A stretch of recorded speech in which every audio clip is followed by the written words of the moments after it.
दिल जो होता है ना, दिल, इसका भी एक अपना रंग है। दिल को अरबी में कल्ब कहते हैं। कल्ब कहते हैं उलट पलट होने वाली चीज़ को। ये सवेरे कहीं होता है, दोपहर कहीं और होता है, शाम को कहीं, ये उलट पलट होता रहता है। वो शायर ने कहा था कि दर्द अगरचे जान गुजिल है, करूं क्या कि ये दिल है।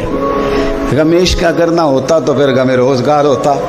ये उलट पलट होता रहता है, इसके अंदर चीज़ें पैदा होती रहती हैं। ये कभी कुछ सोचता है, कभी कुछ चाहता है, कभी कुछ कहता है। करें क्या इसका? तो अल्लाह करीम ने फरमाया, आला बिज़िक्रिल्लाहि तत्मइन्नुल कुलूब, सुन लो, खबरदार हो जाओ, बेशक अल्लाह के जिक्र में ही दिलों का चैन है। ये चैन इस तरह है कि अल्लाह के रहमत को, उसके फजल को, उसके एहसान को, उसके करम को याद करते रहो, रब तुम्हारे दिलों को चैन देता रहेगा।